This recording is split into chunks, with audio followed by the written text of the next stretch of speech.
Josias mandou chamar todas as autoridades de Judá e de Jerusalém. Então o rei subiu ao templo do Senhor com os sacerdotes e os profetas, e com todo o povo de Judá e de Jerusalém, dos mais simples até os mais importantes. Leu para eles todo o livro da aliança encontrado no templo do Senhor. O rei ficou em pé no lugar de honra junto à coluna e renovou a aliança na presença do Senhor. Comprometeu-se a obedecer ao Senhor e a cumprir seus mandamentos, preceitos e decretos de todo o coração e de toda a alma. Confirmou desse modo os termos da aliança escritos no livro, e todo o povo se comprometeu com a aliança. Em seguida, o rei deu ordens ao sumo sacerdote Ilquias, aos sacerdotes auxiliares e aos guardas das portas do templo, para que removessem do templo do Senhor todos os utensílios usados para o culto a Baal, a Azerá e a todos os astros do céu. Mandou queimar tudo fora de Jerusalém, nos terraços do vale de Cedron, e levou as cinzas para Betel. Eliminou os sacerdotes idólatras nomeados por reis anteriores de Judá, pois haviam oferecido sacrifícios nos santuários idólatras em todo o território de Judá e nos arredores de Jerusalém. Também haviam oferecido sacrifícios a Baal, ao sol, à lua, às constelações e a todos os astros dos céus. Removeu do templo do Senhor o poste de Azerá e o levou para fora de Jerusalém, para o vale de Cedron, onde o queimou. Depois, moeu as cinzas do poste e lançou o pó sobre os túmulos do povo. Também demoliu os alojamentos dos prostitutos e das prostitutas cultuais dentro do templo do Senhor, onde as mulheres teciam enfeites para o poste de Azerá. Josias trouxe para Jerusalém todos os sacerdotes que moravam em outras cidades de Judá. Profanou os santuários idólatras, onde haviam queimado incenso, desde Geba até Berseba. Destruiu os santuários na entrada da porta de Josué, governador de Jerusalém, à esquerda de quem entra pela porta da cidade. Os sacerdotes que haviam servido nos santuários idólatras não tinham permissão de servir no altar do Senhor, em Jerusalém, mas podiam comer dos pães sem fermento junto com os outros sacerdotes. O rei profanou o altar de Tofete, no vale de Ben-Rinom, a fim de que ninguém mais pudesse usá-lo para sacrificar no fogo um filho ou uma filha, como oferta a Moloque. Removeu da entrada do templo do Senhor as estátuas de cavalos que os reis anteriores de Judá haviam dedicado ao sol. Ficavam perto do alojamento do eunuco Natã-Meleque, oficial do templo. O rei também queimou os carros de guerra consagrados ao sol. Derrubou os altares que os reis de Judá haviam construído no terraço do palácio, sobre a sala de Acás. Destruiu os altares que Manassés havia construído nos 2 pátios do templo do Senhor. Despedaçou-os e espalhou o entulho no vale de Cedron. O rei também profanou os santuários idólatras a leste de Jerusalém, ao sul do Monte da Corrupção, que Salomão, rei de Israel, havia construído para Astarote, a repulsiva deusa dos Sidônios, e para Camus, o repulsivo deus dos Moabitas, e para Moloque, o repugnante deus dos Amonitas. Fez em pedaços as colunas sagradas e cortou os postes de Azerá. Depois, espalhou sobre eles ossos humanos.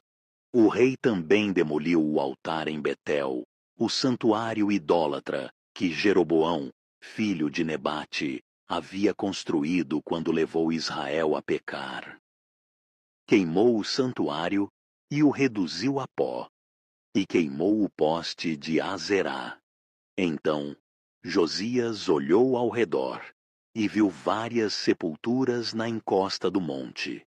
Mandou retirar os ossos das sepulturas e os queimou no altar em Betel, para profaná-lo. Tudo isso aconteceu exatamente como o Senhor havia anunciado, por meio do homem de Deus, quando Jeroboão estava junto ao altar durante a festa. Depois, Josias se voltou e viu o túmulo do homem de Deus que havia predito essas coisas. Que monumento é aquele ali? O rei perguntou. E o povo da cidade lhe disse: é o túmulo do homem de Deus que veio de Judá e anunciou exatamente o que o Senhor acaba de fazer ao altar em Betel. Josias respondeu: deixem-no em paz, não mexam nos ossos. Assim, não queimaram seus ossos, nem os ossos do profeta de Samaria. Então Josias demoliu todos os santuários idólatras nas cidades de Samaria, como havia feito em Betel. Tinham sido construídos pelos reis de Israel e haviam provocado a ira do Senhor. Matou os sacerdotes dos santuários idólatras em seus próprios altares e queimou ossos humanos sobre os altares para profaná-los. Por fim, voltou para Jerusalém. O rei Josias deu a seguinte ordem a todo o povo: celebrem a Páscoa do Senhor, seu Deus, como requer este livro da aliança. A Páscoa não havia sido celebrada dessa forma desde o tempo em que os juízes governavam Israel, nem nos dias dos reis de Israel e de Judá. Mas, no 18º ano do reinado de Josias, a Páscoa foi celebrada ao Senhor em Jerusalém. Josias também exterminou os médiuns e os praticantes de ocultismo, os ídolos do lar, os ídolos em geral e toda espécie de prática repulsiva, tanto em Jerusalém como em todo o território de Judá. Fez isso em obediência às leis escritas no livro que o sacerdote Ilquias havia encontrado no templo do Senhor. Nunca antes houve um rei como Josias, que se voltasse para o Senhor de todo o coração, de toda a alma e de todas as forças, e obedecesse a toda a lei de Moisés. E nunca mais houve um rei como ele. Ainda assim, o Senhor continuou grandemente irado contra Judá, por causa de todas as coisas que Manassés havia feito para provocá-lo.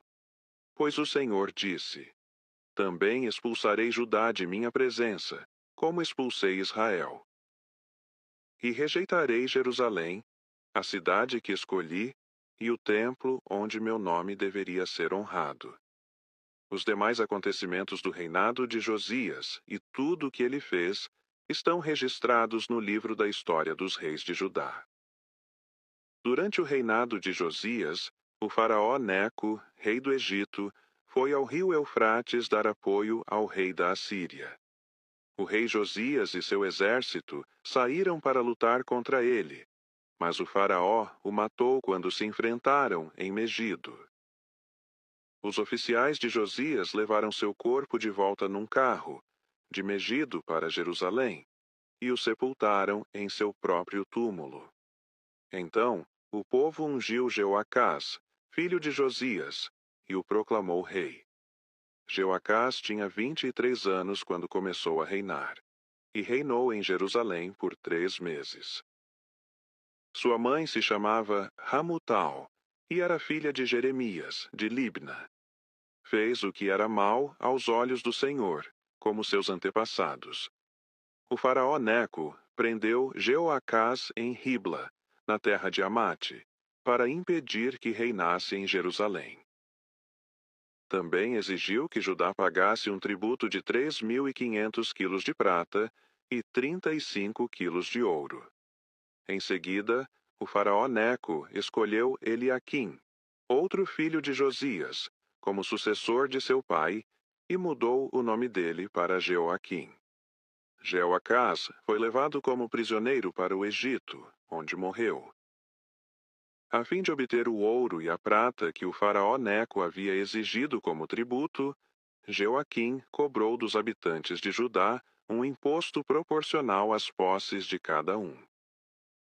Jeoaquim tinha 25 anos quando começou a reinar, e reinou em Jerusalém por 11 anos. Sua mãe se chamava Zebida e era filha de Pedaías, de Ruma. Ele fez o que era mal aos olhos do Senhor, como seus antepassados.